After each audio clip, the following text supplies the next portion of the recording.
Aussi, dans ces vidéos, Monsieur le Président, le leader Elhadj Cellou Dalein déclare avoir été frappé et lorsqu'il s'était fait mort, les assaillants l'y ont abandonné. Nous voyons également M. Jean-Marie Doré faire remarquer dans une interview qu'il a vu un militaire en train de violer une femme. Et après sa sale besogne, il a fait entrer le canon de son fusil dans la partie génitale de sa victime. Il ajoute avoir été frappé et qu'il voyait des femmes ensanglantées ainsi que 4 morts. C'est ce que M. Jean-Marie Doré dit. Et dans ces vidéos, Monsieur le Président, honorables assesseurs, des femmes victimes de viol apparaissent clairement en train de faire le récit des scènes macabres et inadmissibles dont elles ont fait l'objet. On a tous visionné ça ici, et nous, représentants du ministère public, et les différents conseils, et même les accusés ont vu ça avec nous. Ce qui veut dire, Monsieur le Président, honorables assesseurs, qu'il n'y a aucun doute, les atrocités dont nous parlons, les horreurs dont nous parlons ont été effectivement perpétrées ces jours-là, au stade du 28 septembre et les jours qui ont suivi. Le 4e élément de preuve, Monsieur le Président, c'est l'utilisation des armes à feu. L'utilisation des armes à feu, des armes tranchantes, ainsi que des armes contondantes. Vous avez suivi tout à l'heure, avec la lecture des différents certificats médicaux légaux, qu'effectivement, les personnes qui s'étaient rendues au stade, beaucoup avaient reçu des coups à travers les armes que les assaillants possédaient. Et lorsque vous lisez le rapport de la Commission d'enquête internationale, Monsieur le Président, il est indiqué clairement, au niveau de la page 27, point 120, ce qui suit. Les militaires ont commencé à donner aux manifestants des coups de couteau, de baïonnettes, de canons ou de crosses de fusil, une fois leurs munitions épuisées. Les coups visaient des parties sensibles et vitales comme la tête, les yeux, mais également le bas-ventre et les organes sexuels, ainsi que les membres inférieurs et supérieurs. Des gendarmes de Tchébro, ainsi que des individus en civil, portant des t-shirts ou des maillots de sport, ou encore avec des bandeaux rouges autour du front et fétis sur le corps, qui étaient armés de couteaux, machettes, gourdins, bouts de bois ou planches avec des clous saillants, ont frappé et blessé les manifestants qui réussissaient à échapper aux tirs. Les policiers, généralement armés de matraques et autres bouts de bois, mais aussi des couteaux, pour quelques-uns, ont eux aussi infligé des coups et blessures aux manifestants, y compris à ceux qui avaient déjà été blessés par arme à feu ou par arme blanche. Aussi, lorsque vous lisez, Monsieur le Président, le rapport de la Commission d'enquête nationale indépendante, il est indiqué que l'usage des armes à feu ainsi que des agents chimiques, contondants, tranchants et thermiques ont été utilisés au niveau justement du stade. Aussi, le rapport médico-légal dressé le 30 septembre 2009 atteste que le type d'armes utilisées, notamment pour donner la mort aux différentes victimes, était le fusil mitrailleur, appelé communément Kalachnikov. Monsieur le Président, honorables assesseurs, vous comprendrez qu'effectivement, que des armes ont été utilisées et la confirmation est donnée par quelques victimes, en l'occurrence M.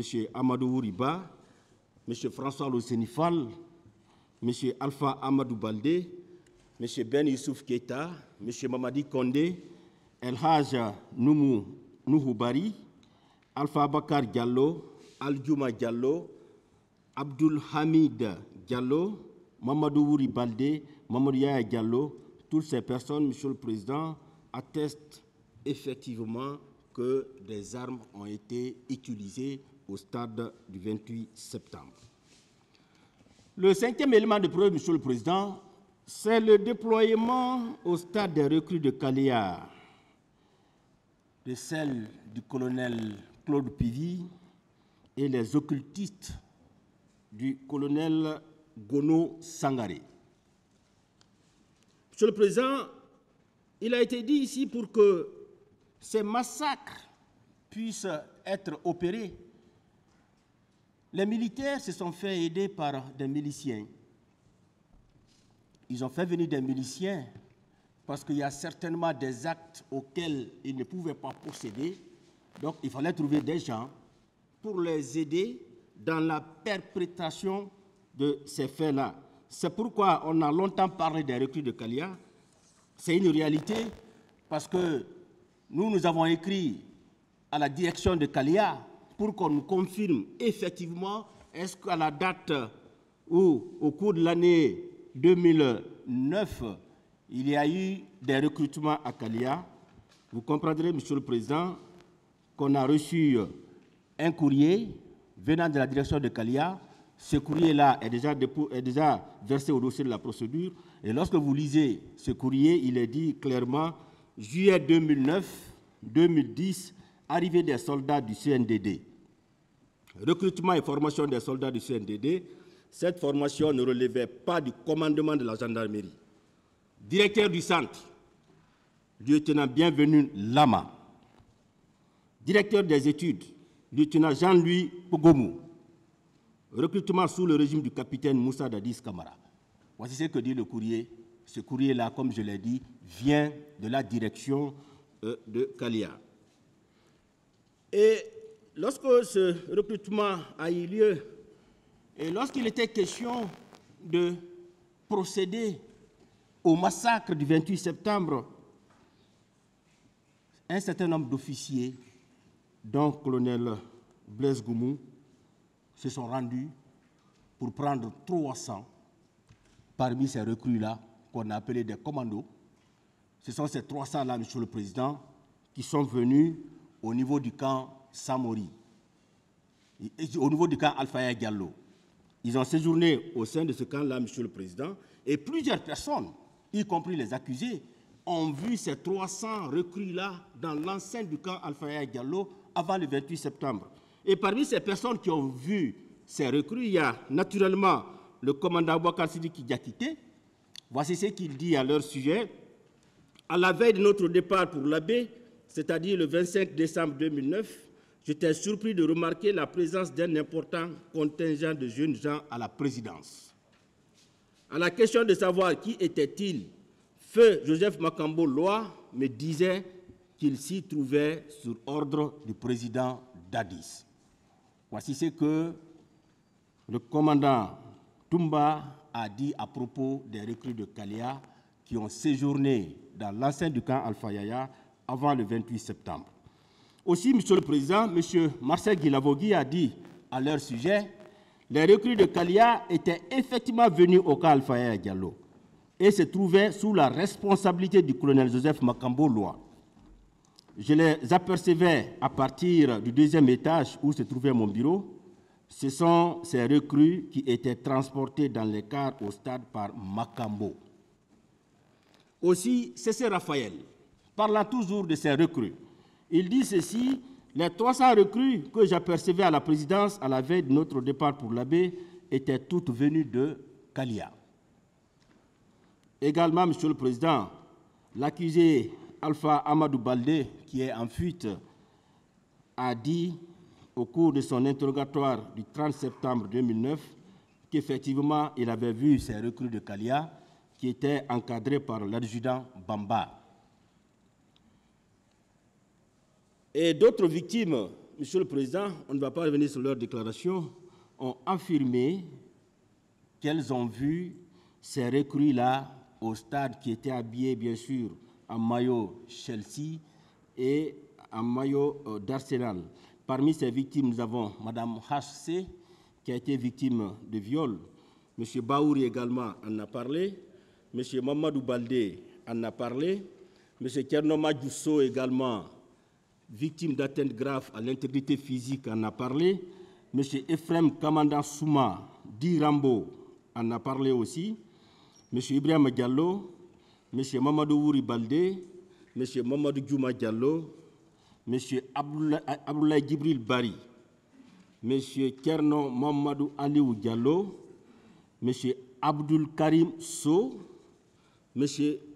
Mamadou Siré Diallo M. Lamine Camara, toutes ces victimes, Monsieur le Président, ont déclaré avoir vu au stade du 28 septembre ces recrues de Kalia. Monsieur le Président, j'en viens à ce pourquoi le ministère public le poursuit. Et à ce à quoi les parties civiles l'accusent. Je vais circonscrire, Monsieur le Président, mes interventions sur ces points de droit sur 3 choses. Premièrement, l'inexistence ou la non-imputabilité des infractions poursuivies à l'égard du président Dadis, la base d'ordonnance de renvoi. La question de la discussion des éléments de preuve prétendument présentés et soutenus devant cette juridiction et la requalification des faits. Les autres questions seront éventuellement abordées par mes confrères. La défense du capitaine Dadis, Monsieur le Président, reste pour le moment dans la défense tendant à établir l'inexistence ou la non-imputabilité de l'infraction, des infractions pour lesquelles il est poursuivi. Selon l'ordonnance de renvoi numéro 007 en date du 29 décembre 2017, portant requalification non-lieu partiel et renvoi devant le tribunal, qui est l'acte de saisine de votre tribunal, Monsieur le Président, le président Dadis est poursuivi pour complicité de beaucoup d'infractions. Complicité de meurtre, d'assassinat, d'enlèvement, de séquestration, de torture, de coups et blessures, de violences volontaires, de complicité de pillage de marchandises, de viol. De viol. Monsieur le Président, donc je retiens que principalement, le ministère public lui a reproché dans l'ordonnance de renvoi et pour laquelle il est venu ici, Monsieur le Président, c'est essentiellement le délit de complicité de toutes ces infractions. Ce serait inutile, Monsieur le Président, embêtant, que je rappelle les éléments constitutifs de ces différentes infractions. Ça ne m'intéresse pas. Les personnes qui sont poursuivies pour ces infractions en qualité d'auteurs principaux, bien entendu, auront le temps de discuter de ça. Moi, je parle de complicité. Pour soutenir ces accusations, je ne parlais pas ici du ministère public, mais je vais résumer ce qui a été dit dans les réquisitions ici et, effectivement, dans les réquisitions du ministère public et les plaidoiries de la partie civile. Je vais faire la part des choses. Je prends acte et le tribunal, nous prions le tribunal de prendre acte également que le ministère public, à l'égard du capitaine Dadis, a abandonné le délit de complicité. Je comprends le ministère public. Je le comprends et je vais vous le démontrer tout à l'heure. Ça veut dire que par rapport à la complicité, c'est la partie civile qui m'intéresse. Et c'est ce qu'elle a dit. Pour ce qui est du ministère public, puisque ce qu'il reproche au capitaine Dadis n'est pas constitutif du délit de complicité, il faut trouver un critère de rattachement à une autre infraction. C'est pourquoi je demande la requalification des faits. Mais comme je l'ai dit, les arguments de la défense ont évolué dans ce sens. Pour soutenir les accusations de complicité, la partie civile a présenté d'abord la supposée volonté du capitaine Dadis d'être candidat aux prochaines élections présidentielles. Ils ont dit ici que c'est le premier, parce que le capitaine Dadis a voulu être candidat aux élections présidentielles. Pour eux, ou pour elle du moins, ça c'est un élément constitutif des infractions pour lesquelles il est poursuivi. Deuxième chose, le discours public du capitaine Dadis. Troisième, les prétendues réunions qui auraient eu lieu au camp Alpha Yaya Diallo à la veille de la manifestation. Le ministère public faisant dans ces conditions un lien avec l'appel téléphonique qu'il y a eu avec M. Sidi Touré. Après, on parle du recrutement et de l'entretien de ce qu'ils appellent milice de Kalea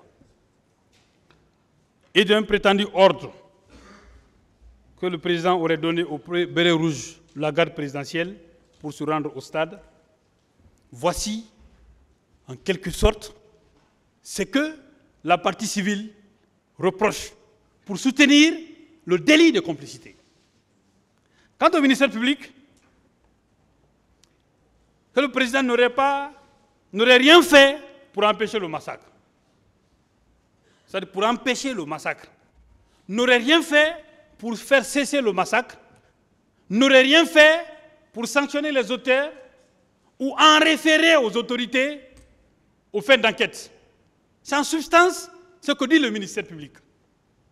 Monsieur le Président, l'exercice auquel je vais me livrer, je vous prie, je sais que vous l'avez déjà, d'avoir une attention soutenue pour que dans les moindres détails, que je puisse vous expliquer, sous la base des règles de droit et sous la base des faits discutés ici, montrer l'innocence du capitaine Dadis. S'il est poursuivi d'or pour ça. Mais c'est quoi la complicité? J'ai pris les dispositions du code pénal, du code pénal actuel. Et le choix s'explique. Parce que le texte de 2016, le code pénal de 2016, n'est pas différent dans son contenu, en termes de définition, dans ses éléments constitutifs, le délit de complicité. Je crois qu'il correspond à l'article 50 ou 51 de l'ancien code pénal. Donc, ce choix, puisque rien n'a changé, ni favorablement ni défavorablement, je suis en droit de faire cas des dispositions du code pénal actuel. Monsieur le Président, article 19, la complicité est la participation d'un individu en pleine connaissance de cause à un crime ou à un délit dont un autre est l'auteur principal. Ce n'est pas ce qui m'intéresse. Ce qui m'intéresse, c'est l'article 20.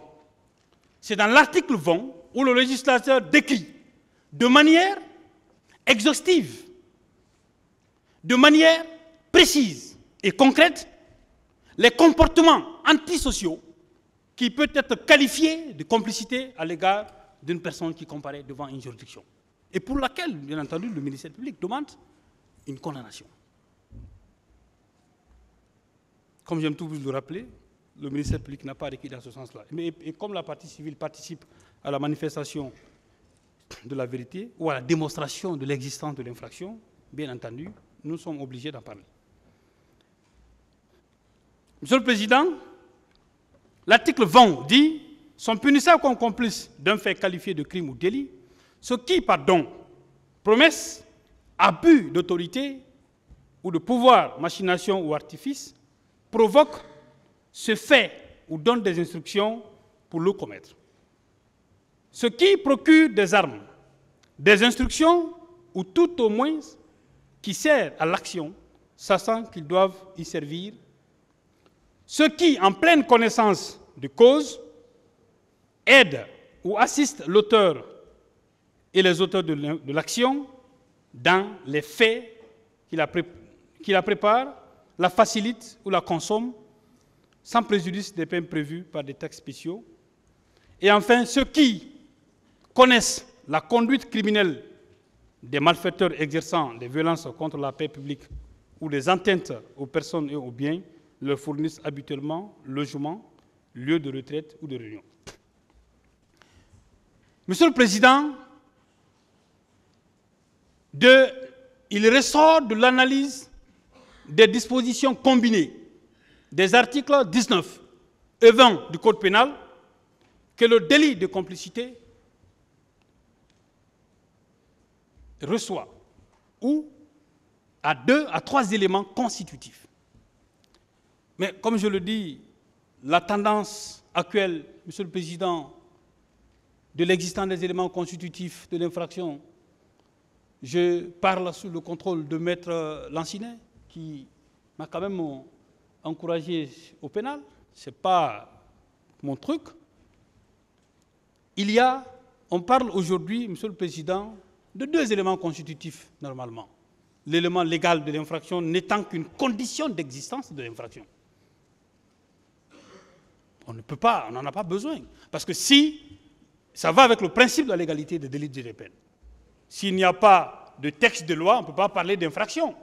C'est parce qu'il y a le texte de loi qui prévoit les éléments qui constituent cette infraction-là. Quand vous regardez l'article 20, on parle de l'élément matériel de l'infraction et de l'élément intentionnel. Quand on dit en connaissance de cause, le législateur fait cas de l'intention.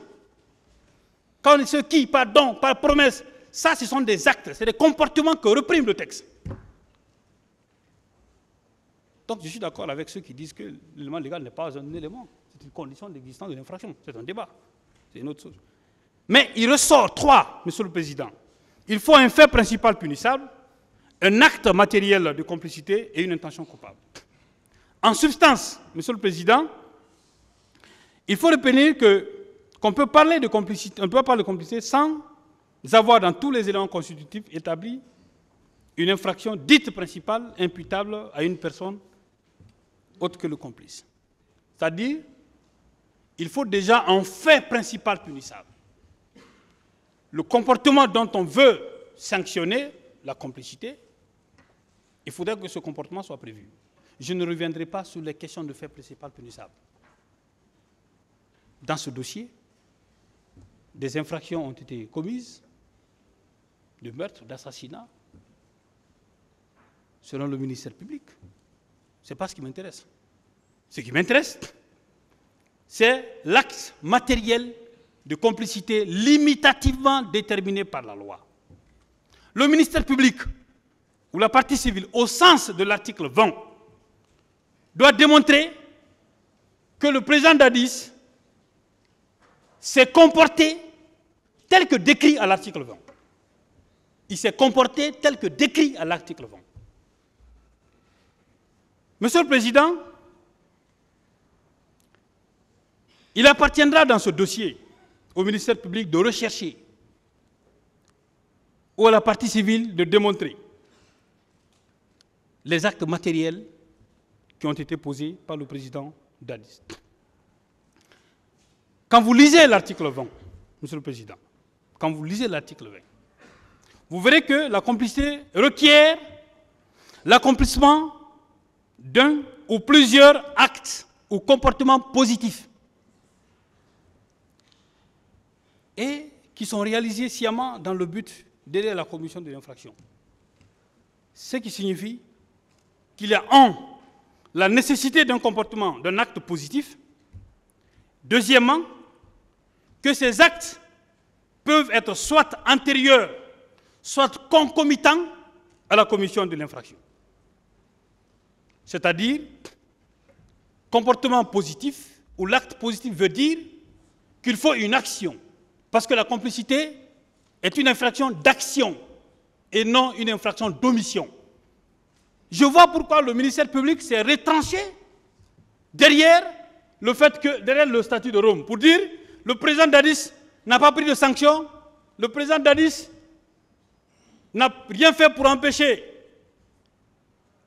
le massacre au stade, le président Dadis ne s'est pas en référé aux autorités, parce que le ministère public sait que ces actes-là, c'est de l'omission. Ça, c'est de l'omission, l'abstention. Même si ce n'est pas vrai. Comme les Ivoiriens disent, pour ne pas dire à quelqu'un qu'il est menteur, il faut dire que ce qu'il dit, il n'a pas dit vrai. Sur ce point, le ministère public n'a pas dit vrai. Que le président n'a rien fait.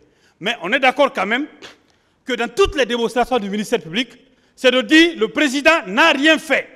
Et puisqu'on est d'accord que tous les comportements qui sont décrits à l'article 20 du Code pénal sont des actions et non des omissions. Ça veut dire que de ce point de vue-là, on ne peut pas parler de complicité. Quand on dit don, l'action de donner, l'action de faire les promesses, l'action de donner des instructions, c'est l'action, la provocation. La complicité, et c'est là où je remercie M. Sovogui qui a été mon professeur de droit pénal et procédure pénale. C'est ce qu'il nous a enseigné. Gilbert n'est pas là, mais Gilbert, j'étais avec lui, peut-être sur le même banc. Je l'ai entendu soutenir le contraire, les fois ici. Mais le prof est là, hein, il nous a bien enseigné ça. Il nous a bien enseigné ça. La complicité est une infraction d'action. C'est pour ça, Monsieur le Président, honorable assesseur, que le législateur, par rapport aux infractions, aux cas d'omission, quoi que soit la gravité de la passivité de l'agent pénal, il ne peut pas être poursuivi pour complicité lorsqu'il s'agit d'un cas d'omission. C'est pourquoi le législateur a créé d'autres infractions à côté pour réprimer ce comportement-là. C'est en ce moment qu'il y a la non-assistance à personne en danger. Monsieur le Président, le ministère public a compris que si on reste sur le terrain de la complicité, il est impossible, pour reprendre les termes des juges de la Cour pénale internationale, il est impossible à une juridiction raisonnable de condamner. Parce que dans le statut de Rome, on dit que le juge ne doit condamner que lorsqu'il y a, il n'y a pas de doute raisonnable. Au-delà du doute raisonnable. C'est-à-dire l'intime conviction doit être au-delà du doute raisonnable. Au-delà du doute raisonnable. Donc, le terme raisonnable a un sens.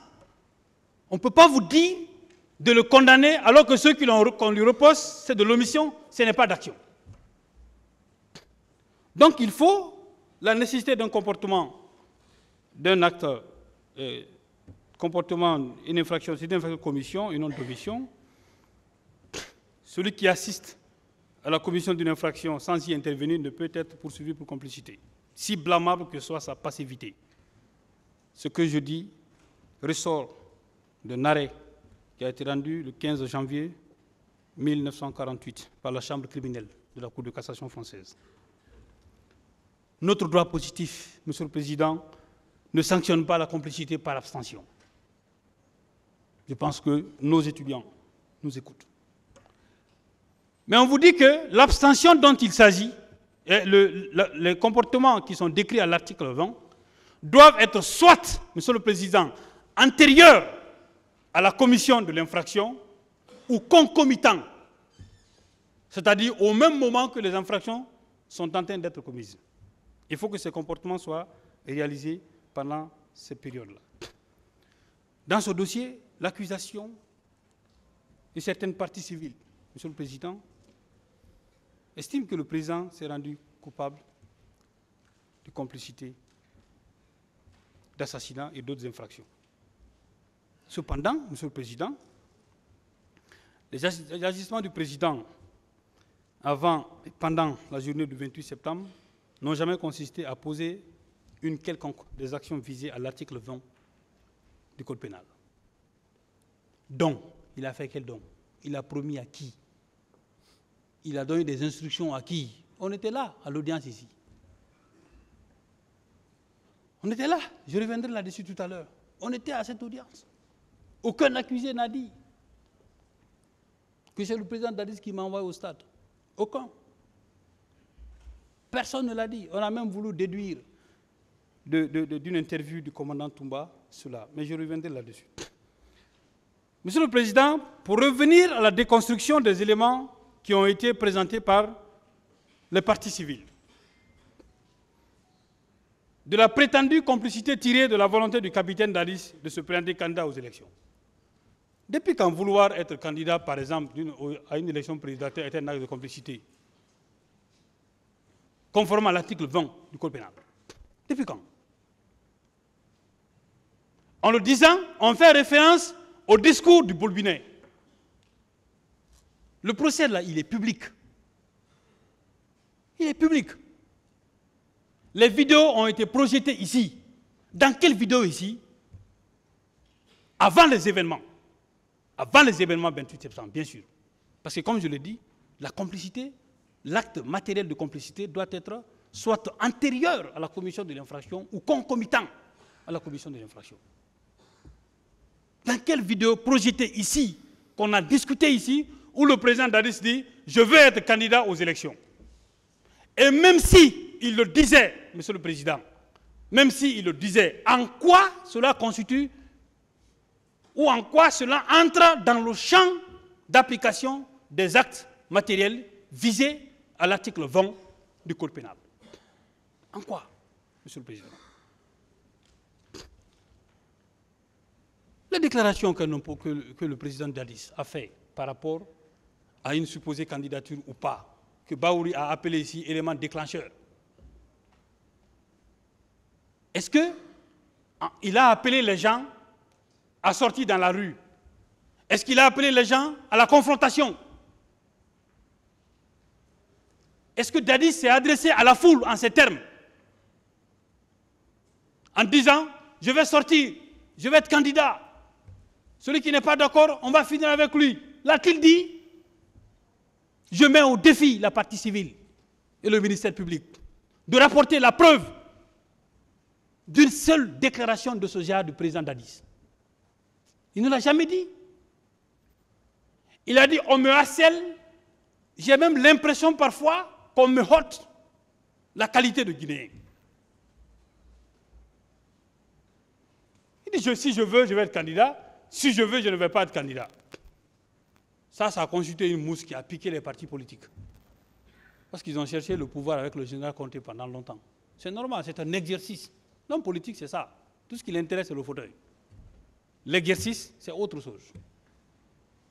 Est-ce que ces déclarations-là, Monsieur le Président, qui n'ont jamais été posées, la question de la candidature, il n'a jamais dit qu'il va être candidat. Je mets au défi qu'on sorte les vidéos avant les événements du 28 septembre, où il a dit qu'il serait candidat. Dans tous les cas, cette hypothèse-là, la question de déclaration de candidature ne relève, Monsieur le Président, que des engagements politiques dont le non-respect n'est pas pénalement répréhensible. Et je rappelle que ces discours-là ont été tenus depuis avril et les événements se sont tenus le 28 septembre. Combien de mois? À vous de nous dire, Monsieur le Président, honorable assesseur, si cela entre dans le cadre de l'article 20 du Code pénal. Il a été dit dans cette salle qu'une réunion a eu lieu au camp Alpha Yaya Diallo dans la nuit du 27 au 28. Mais quand même, Monsieur le Président, si on veut vous faire admettre des choses, mais qu'on vous rapporte la preuve. Et le ministère public a dit ici, je parle bien du grand frère Sidiki, quand il dit qu'il y a eu une réunion de 23h à 4h du matin, au cours de laquelle réunion, il a été décidé d'aller massacrer les gens au stade. Bon sang de Dieu. Qui a entendu ça ici? Réunion avec qui? Pour décider de quoi? Quel a été le contenu de la réunion? On ne l'a pas dit. Personne ne l'a dit. Et Monsieur le Président, pour revenir sur cette question de réunion, le procureur de la CPI avait reproché la même chose au président Gbagbo pour dire qu'une réunion entre le président Gbagbo et ses proches, ses ministres, a eu lieu en vue de préparer. D'abord, il dit que la preuve de la réunion n'a pas été rapportée par l'accusation. Deuxièmement, même si la réunion avait eu lieu, rien n'a été apporté par l'accusation pour dire que cette réunion avait un caractère criminel. Ça veut dire il faut d'abord prouver que l'existence de la réunion. Deuxièmement, que le but de la réunion était de planifier un massacre. Mais même quand on est fou, on est dingue, on ne peut pas faire ça. Un président, quelqu'un qui a accédé au pouvoir sans effusion de sang. Ce n'est pas possible. Je suis heureux que le ministère public a simplement dit qu'il y a eu une réunion, et même la partie civile, sans dire qui était à la réunion. Parce que il faut nous dire, même Monsieur le Président, dans votre décision, vous n'allez pas dire, considérant que le ministère public a dit, considérant que la partie civile a confirmé qu'une réunion s'est tenue dans la nuit du 27 au 28, et qu'au cours de cette réunion-là, qu'il aurait eu la préparation du massacre. Bon sang de Dieu. Et je sais que dans votre décision, vous n'allez pas non plus dire, il résulte des pièces. C'est vague. De quelles pièces? Où? Avec qui? C'est ça. Ce procès, la décision qui va sortir d'ici est attendue. Pas que par les accusés et les conseils que nous sommes, mais par la communauté internationale, ça sera lu. Aujourd'hui, je suis en train de me servir des choses qui sont tirées de l'acquittement du Laurent Gbagbo, c'est parce que la décision est publique, on peut aller lire et consulter. Voilà ce que le juge a dit, que l'accusation devait être démontée d'abord. Il dit d'abord, mais c'est quand même normal que le président se réunisse avec son entourage. Et surtout, dans un contexte de crise. Je reprends les termes du juge. Dans un contexte de crise, il est tout à fait naturel que le président, qui est chef de l'État, se retrouve avec ses collaborateurs. Nous, ici, il n'est même pas prouvé qu'il y a une réunion. Parce que le général Sano est venu ici, qui est un témoin du parquet, qui a dit qu'il n'a participé à aucune réunion où il y avait le président Dadis. Aucune réunion où il y avait le président Dadis. Il dit qu'il a réuni le directeur général de la police, le chef d'état-major particulier, pour répercuter les instructions du ministre de la Défense, le casernement des militaires. C'est ce qu'il a dit. Il n'a jamais dit ici que le président Dadis a assisté à une réunion. Mais le ministère, la partie civile, à coup d'argument, c'était de dire ou de déduire la communication entre le président Dadis et M. Sidya Touré en réunion. Bon sang de Dieu. Le président appelle le président Sidya pour lui demander de reporter la manifestation ou de le délocaliser. La partie civile voit dans ça l'ombre d'une réunion. Quand même.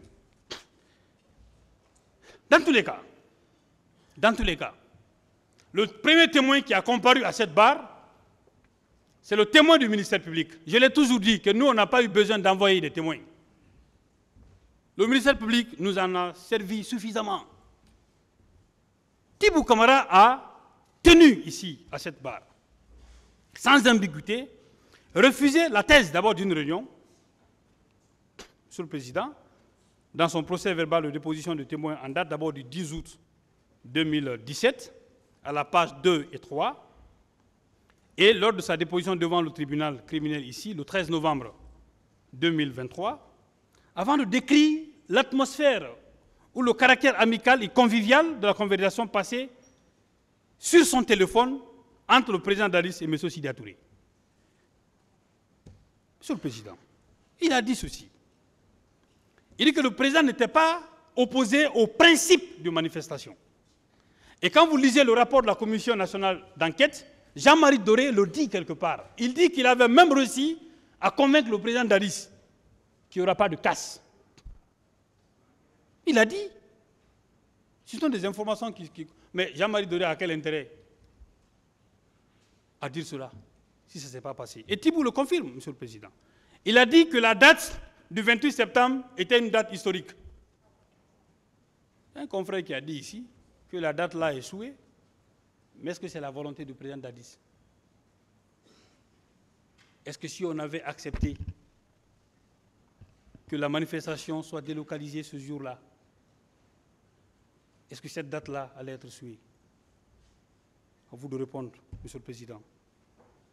Il a également souhaité que la manifestation n'ait pas lieu au stade du 28 septembre pour des raisons qu'il a évoquées. Il n'est pas contesté à cette barre ici, lors du témoignage de M. Istokera, que le stade était en rénovation pour abriter le match Guinée-Burkina Faso. Je l'ai dit ici. Demandez aujourd'hui que vous allez faire une manifestation au stade de Nongo. C'est en réparation. Demandez ça au CNRD. C'est pourquoi je pose la question souvent. Pourquoi le président l'a dit? Pourquoi? Pourquoi lui?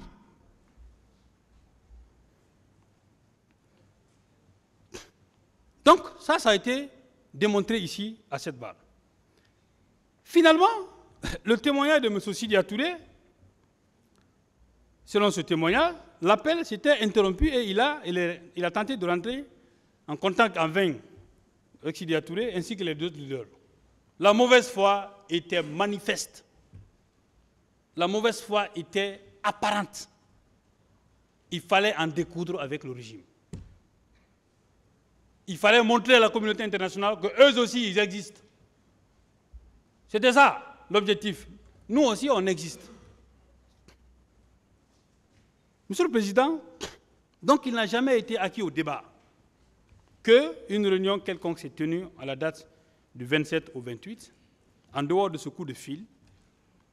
En tout cas, aucun témoignage n'en a fait cas, ni aucune preuve rapportée devant votre tribunal. Donc cette accusation de la partie civile pour dire que ce qui s'est passé au stade a été planifié et a été prémédité ne peut pas passer devant votre juridiction. C'est le premier acte. Le deuxième, discours, prétendue réunion. Il a aussi été dit que le président a donné des ordres au béret rouge, la garde présidentielle. Je suis convaincu que le ministère public, si le ministère public avait des éléments précis, circonstanciés, de nature à convaincre ou asseoir la conviction du tribunal relativement à l'envoi des bérets rouges, je crois que le parquet n'aurait jamais hésité d'en faire cas. Mais puisqu'ils n'ont aucun élément de preuve pour dire que c'est le président Dadis qui a envoyé Toumba au stade, le commandant Toumba. Monsieur le Président, et pour ça, la partie civile a déduit de l'interview qu'il y a eu sur les ondes de la RFI le 10 décembre 2009, la partie civile voit de ça l'ombre d'un ordre que ce dernier aurait reçu du capitaine Dadi de se rendre au stade. Mais pourtant, Monsieur le Président, non seulement cela ne ressort pas de cette interview,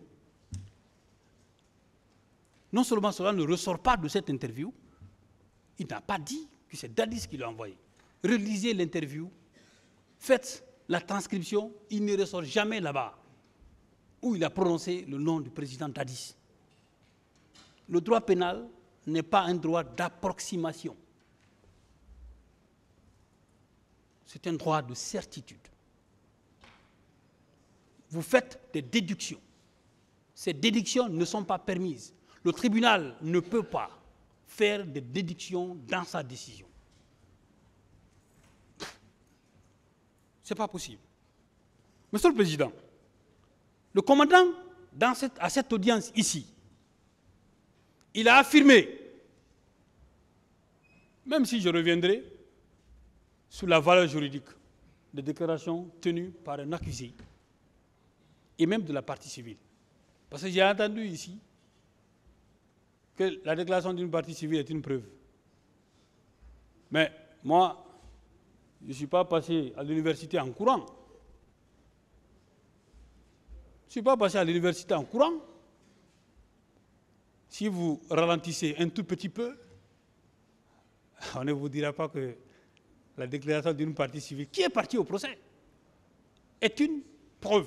Je vous le dirai, je vais le démontrer avec une jurisprudence récente de la Chambre criminelle de la Cour de cassation française. C'est pourquoi nos juges doivent dire le droit. Pour que leur jurisprudence là, qu'on puisse l'évoquer ici. Mais si on a d'autres considérations que le droit, la décision qu'on a, ça ne peut pas être lue. Mais ce n'est pas possible. Vous devez avoir une considération sur le droit, pas autre chose. C'est la loi. Alors, Monsieur le Président, mais même le commandant Marcel, le capitaine Marcel, je veux dire, dans ses différentes et variantes déclarations, n'a jamais dit que c'est le président Dadis qui m'envoie au stade. Je précise clairement, je dis, dans ces différentes et variantes déclarations. Chacun peut avoir une idée de ce que je veux dire. Il n'a jamais dit. Mais bon sang. Le colonel Kéboro lui-même, qui est allé au stade, qui était un officier, lui aussi. Les gens, tellement qu'on veut chercher à atteindre le président Dadis, on dit non, que quand Dadis, le Kéboro communiquait avec les leaders, il a communiqué avec le président Dadis. J'ai posé la question ici au témoin journaliste Boubacar Al-Gassimo, qui a dit non, que lui n'a pas vu ça. Personne n'a dit ça ici. Que les deux ont communiqué, qu'ils recevaient des instructions. Ça n'a jamais été dit. Les témoins sont venus ici. Donc, Monsieur le Président, en dehors de ces allégations, aucun élément de preuve n'a été brandi ici. Aucun élément sur cet aspect par rapport à l'ordre donné à qui que ce soit de se rendre au stade. Jamais. Mais on est allé jusqu'à dire que le président Dadis était au stade. Mais voyez-vous que parfois on crée des choses pour attirer l'opinion publique vers soi par rapport à ce qu'on va dire. Parce que quand on dit que le président était au stade, non, tout le monde est tout de suite tenté de croire, oui, ça pourrait être vrai, ainsi de suite. Mais à cette barre ici, mais il y a une des questions même que le ministère public a posées au capitaine Dadis par rapport même à l'issue de ses cours, pour dire qu'il serait monté dans un véhicule marque Isuzu. Mais je m'attendais à ce qu'il puisse brandir quand même une preuve de ce genre-là ici, quand on projetait les pièces à conviction. Je m'attendais, Monsieur le Président, à ce qu'il en fasse exploitation de cette question-là ici. Mais cela n'a pas été fait. Moi, j'ai été surpris. J'ai été surpris de dire que ça, la démonstration n'a pas été faite. Parce que pour moi, quand je pose une question, je m'attends à une réponse pour en faire une exploitation au moment donné. À un moment donné. Mais ça n'a jamais été fait. Est-ce que veut dire que le ministère public a reçu cette information-là sur les réseaux sociaux ou quelqu'un qui est venu lui dire ça sans preuve, il voulait en poser au président Dadis pour savoir est-ce que c'est vrai ou faux. Mais l'issue de ces cours, dans la chambre d'un président, un chef de l'État, est-ce que ça c'est une information ça? Ce n'est pas une information, c'est normal. Ça c'est partout. Donc ça, le procureur n'a pas dit vrai. Au-delà de ça, Monsieur le Président, il a été dit ici que le président Dadis était au Marokana. Cette accusation s'est dégonflée d'elle-même. C'est pourquoi j'ai dit que nous, on n'a même pas eu besoin de prouver. Ce sont des infractions pour lesquelles la charge de la preuve incombe à l'accusation. Si vous dites qu'il était au stade, c'est à vous de rapporter la preuve qu'il y était. Mais en ce moment-là, on voulait tellement convaincre l'opinion, les gens se font appeler sur les réseaux sociaux, qui se font appeler des appartenant à un service de renseignement, un certain Charlie Loumou, des histoires comme ça, dans un procès aussi sérieux comme ça. Mais, quand même, on a voulu faire croire à tout le monde que le président Dadis était au Marokana. Bon sang de Dieu. Même ceux qui en veulent, au plus profond d'eux, n'ont pas été en mesure de démontrer. Je l'ai dit, quand je rappelais les propos du juge de la CPI, il a dit que la responsabilité de la Chambre, c'est de vérifier. C'est de vérifier est-ce que les accusations du ministère public, sur la base des preuves, sont vraies ou pas, sont fondées ou pas. C'est le rôle d'un juge. Ce n'est pas de condamner parce que c'est Paul ou Pierre. Non. Donc, toutes ces accusations se sont dégonflées d'elles-mêmes. Nous, on n'a même pas eu besoin de démontrer quoi que ce soit. Également, l'accusation déduit également de l'expression tenue par le commandant Toumba que le pouvoir est dans la rue, allez les mater. Ça aussi, ça, c'est la déclaration d'un accusé. Monsieur le Président, j'ai prévu une rubrique sur la déconstruction des éléments prétendument qualifiés de preuves. C'est pourquoi, là, je fais autre chose d'abord. Je m'occupe de ce qui a été dit ou pas. Monsieur le Président, cette expression a été attribuée au président à tort et sans conviction au capitaine Dadis. On voit dans ça l'hypothèse d'un ordre que ce dernier aurait donné à son entourage, ce qu'on appelait prétendument garde parallèle. Sauf que, Monsieur le Président, vous savez, lorsqu'on est un co-accusé ou lorsqu'on est partie civile, ce qu'on fait comme déclaration n'est pas un élément de preuve, en tout cas dans le droit positif guinéen. Comme je le dis, je reviens là-dessus. Mais Monsieur le Président, honorable assesseur, la seule personne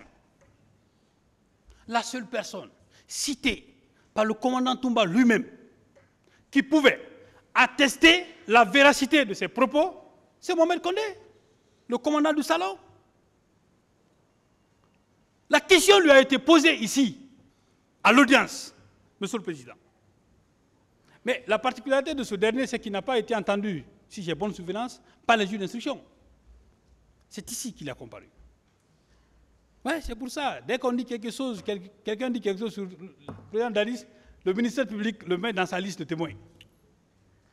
Je comprends. C'est pas, même s'il y a l'indivisibilité du ministère public, ceux qui sont là sont ici pour la circonstance.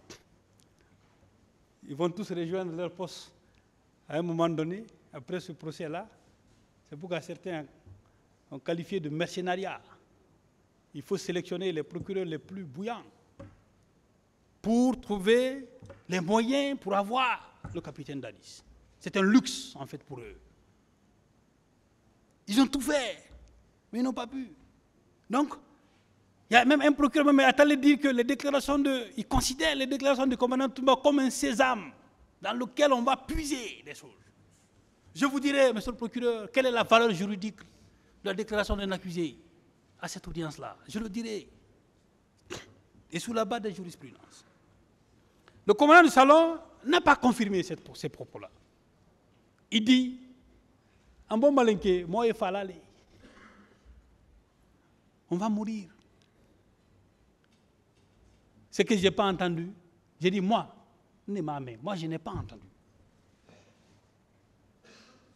On ne peut pas être plus clair que ça. Et c'est lui qui était le témoin. Hein. C'est lui. C'est lui qui était là-bas. C'est lui qui a été cité par celui qui a fait une telle déclaration. Mais entre les propos d'un témoin cité par le ministère public et ceux d'un accusé à l'encontre d'un autre accusé, le tribunal va s'en tenir à quoi? Je vous laisse apprécier, respectable magistrat. Le peuple de Guinée sera fier de vous quand vous allez rendre la justice. Parce que le président Dadis mérite la justice. Pour vous aider, la déclaration, les auditions ou la déposition des témoins de Mohamed Condé ont été tenues le 8 janvier 2024. Alors, Monsieur le Président, puisque c'est lui seul qui peut départager, qui peut confirmer est-ce que ces propos ont été tenus ou pas, vous en tirez les conséquences. Monsieur le Président, honorable assesseur, Monsieur Mohamed Condé, commandant du salon, Escobar, c'est son nom ça, étant le seul témoin connu, je dis bien le seul témoin connu de cette discussion, qui a déclaré n'avoir pas entendu ces propos, il est évident que le tribunal ne peut pas retenir autre chose. Monsieur le Président, je l'ai démontré que les partis civils ont dit ici que le capitaine Dadis, on leur a reposé des faits d'omission parce qu'ils étaient en manque d'arguments. Le président n'aurait pas pris de mesures pour préserver ou empêcher ou faire cesser le massacre. Selon elle, ces actes d'omission rentrent dans le cadre de la complicité. Je ne reviendrai pas là-dessus. J'en ai déjà abordé dans mes propos. Donc, Monsieur le Président, dans tous les cas, comme je l'ai dit dans mes propos, qu'à l'article 20 du Code pénal, ce sont des actes matériels, donc des actes de commission, des infractions d'action, qui doivent être posées avant et pendant les événements qui pourraient être constitués comme des faits entrant dans le délit de complicité. Donc, les faits d'abstention qui sont reprochés au capitaine Dadis, n'en constituant pas un acte matériel de complicité au sens de l'article 20 du Code pénal, vous l'acquitterez de ce chef-là. Monsieur le Président, quand on dit toujours absence de sanction par rapport à la complicité, la sanction intervient lorsque les événements sont terminés. Donc c'est un acte postérieur. Deux choses à dire par rapport à ça. Premièrement, l'absence de sanction est un comportement négatif. Un.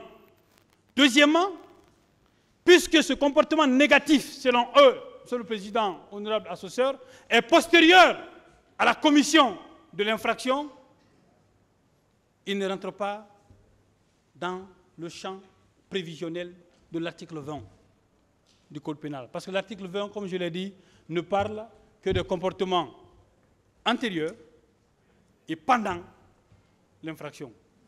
Comme je l'ai dit en tout état de cause, l'acte postérieur, Monsieur le Président, ne peut être considéré comme un fait de complicité, même s'il traduit une adhésion rétrospective à celle-ci.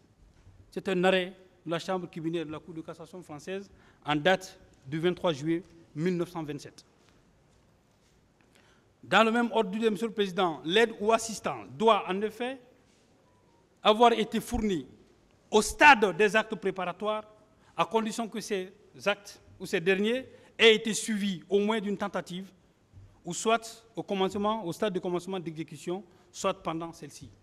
Donc l'acte postérieur, posé ou pas par un complice, ou par une personne poursuivie pour complicité, ne peut être retenu contre lui parce que ne rentrant pas dans le champ prévisionnel de l'article 20 du Code pénal. Donc on peut être convenu, Monsieur le Président, que la complicité ne peut pas être retenue à l'égard du président Dadis. C'était l'infraction phare du ministère public, et puisque lui-même, il sait, bien entendu, que cette infraction ne peut pas tenir, le ministère public est allé ailleurs. Mais on est d'accord que le ministère public n'a pas requis par rapport à la complicité. C'est pourquoi j'ai beaucoup parlé sur cette question de la partie civile.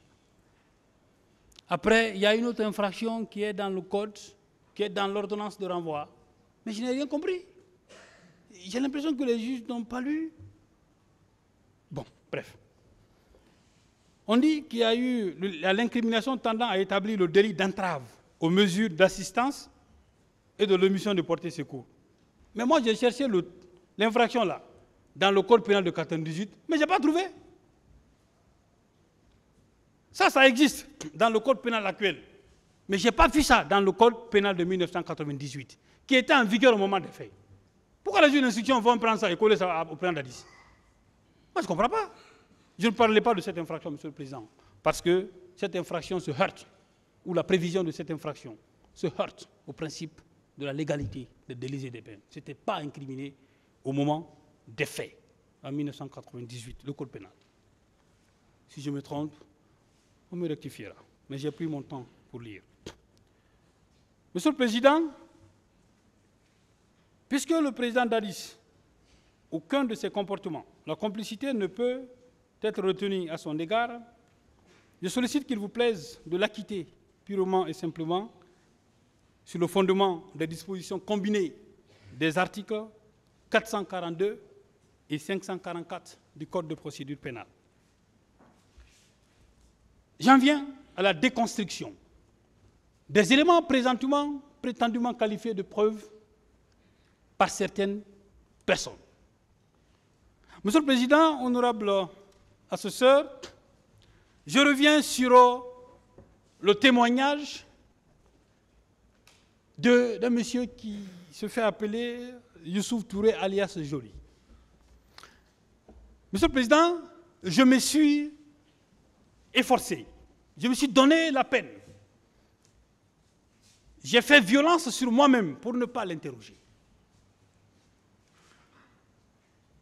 Peut-être qu'il me dira, il aurait pu dire que, c'est ce que j'ai dit au bâtonnier, il aurait pu dire, mais M. Samori était là-bas, lui aussi, 700 millions, moi je vais donner ça à un témoin. Mais ouais, nous on est maudits quoi. Quand même. Mais je vais vous dire deux choses sur lui. Deux choses. Le boulot de ce monsieur, c'est la diffamation, la dénonciation calomnieuse et les injures publiques. Voici son boulot. Moi, je parle de faits précis. Et on ne pourra pas me démontrer le contraire. Monsieur le Président, cet individu est venu à cette audience pour exprimer la haine qu'il a gardée pendant longtemps contre le capitaine Dadis. Ce au mépris de son serment, en violation systématique des dispositions des articles de l'alinéa 4 de l'article 224 du Code de procédure pénale. Que dit ce texte, Monsieur le Président?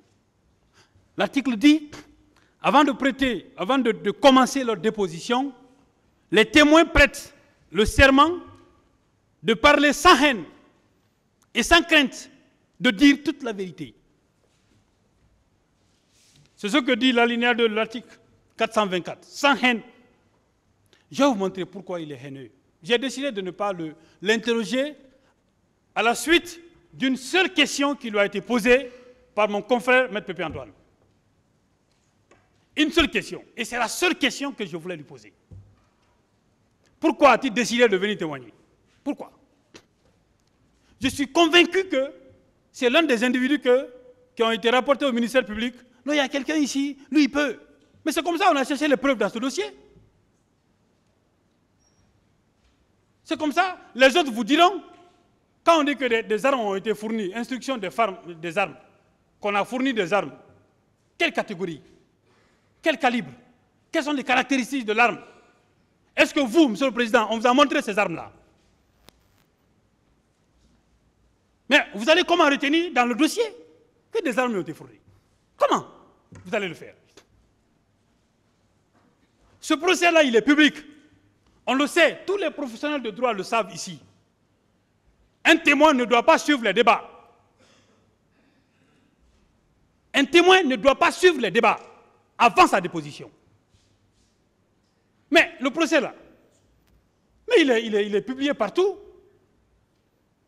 Les gens colportent des choses là-bas et on prend des individus faits spécialement pour ça, pour venir détruire l'image et l'honorabilité des gens. Pourquoi j'ai dit qu'il est haineux? Quand on lui a posé la question, il dit, moi, toute personne qui trahit Ousmane Konté, je vais régler son compte. Je vais dire tout ce que je sais de toi. Toute personne qui trahit Ousmane Konté. Parce que Ousmane Konté, nous, et lui avec Dadis, c'est l'impact qu'on ne doit pas trahir les autres. Lui, c'est la raison pour laquelle il est venu témoigner contre le président Dadis. Même quand tu l'entendais, il parlait avec haine. Que dit le texte? Le texte dit que le témoin doit déposer sans haine. Au moment où, Monsieur le Président, vous avez constaté dans cette déclaration qui a été faite ici, où il dit que son problème avec le président Dadis, c'est que ce dernier aurait trahi Ousmane Konté, il aurait mis Ousmane Konté en prison. C'est pour ça que lui, il est venu témoigner contre le président Dadis. Le législateur n'est pas nécessairement un juriste. Le législateur, c'est des personnes qui appartiennent à la société, qui sont élues par le peuple de Guinée, à l'Assemblée nationale et qui votent les lois. Ils savent que lorsqu'on témoigne, Monsieur le Président, honorable assesseur, à une haine ou à un antécédent avec un accusé, il ne dira pas quelque chose de bon sur lui. Monsieur le procureur, vous auriez dû trouver un autre témoin. Ce monsieur ne peut pas témoigner contre le président Dadis. Il a exprimé sa haine. Et on a vu cette haine-là. Mais toutes les personnes, quand on est chef d'État, beaucoup de choses peuvent être faites. Un pays où on règle les comptes des gens. C'est un pays de règlement de comptes. C'est pourquoi j'ai dit au capitaine Dadis qu'il doit rester tranquille. Je comprends son agacement. Le fait que vous vous levez souvent parce que vous n'êtes pas d'accord avec certains propos, on vous comprend, vous n'êtes pas habitué à la justice. Et c'est pour ça que je demande à M. le Président et à ses assesseurs de comprendre cette position du président Dadis. En France, le maréchal Pétain. Mais il est allé, lui, jusqu'à dire que les juges là n'ont pas la légitimité de le juger. Heureusement, le président, lui, n'a pas fait ça. Lui, il est allé jusqu'à dire ça. Le président qui vient d'être condamné au niveau de la Mauritanie, mais il a eu les mêmes propos, durs à l'égard des magistrats qui avaient ce dossier. Mais, Monsieur le Président, vous et vos assesseurs, le président n'a jamais, et même à l'égard du procureur, vous l'avez traité avec dignité et honneur. Le ministère public l'a fait en s'adressant à lui. Pas parce qu'il est président, qu'il a été président un jour. C'est parce qu'un accusé, dans le sens d'un procès juste et équitable, mérite respect et dignité. En interprétant l'article 6 de la Convention européenne des droits de l'homme, il a été dit que le droit à un procès équitable inclut le fait qu'un accusé doit être traité avec dignité. Vous l'avez fait. Et à chaque fois que vous l'avez interpellé, il l'a fait. Mais c'est un humain. Le président Dadis c'est un humain, c'est normal. Ça peut arriver. Ici, mais les gens se sont attaqués à qui? C'est vrai, il n'était pas le seul, mais ils se sont attaqués à qui? D'autres même s'adressaient directement à lui. Il faut qu'on arrête. Monsieur le Président, honorable assesseur. Donc quelqu'un qui s'exprime avec haine le fait en violation de son serment prévu par l'article 424 alinéa 4 du Code de procédure pénale. Monsieur le Président, honorable assesseur, toujours parlant de cet individu, il a été déclaré coupable de diffamation et d'injure publique par voie de presse. Cette décision, on l'a produit. Et une décision contre laquelle il n'a pas fait appel. Une décision qui est devenue définitive. Monsieur le Président, le fait que cette décision soit devenue définitive, quand on vous condamne pour diffamation et que la décision devient définitive, ça veut dire que vous êtes un menteur. C'est ce que ça veut dire, hein, que vous n'avez pas dit vrai. Mais quelqu'un qui a été condamné pour ne pas dire vrai, qu'est-ce qu'il va dire vrai devant une juridiction criminelle comme la vôtre? La diffamation, Monsieur le Président, par définition, on dit toute allégation ou imputation qui porte atteinte à l'honneur ou à la considération de la personne ou du corps auquel il appartient. Il est imputé. Diffamer veut dire que ce que vous avez dit là, ce n'est pas vrai. Vous n'avez pas rapporté la preuve de ce que vous avez donné. Les accusations qu'il a portées sur des confrères. Vous entendrez. Parce que nous sommes un barreau sérieux, Monsieur le Président.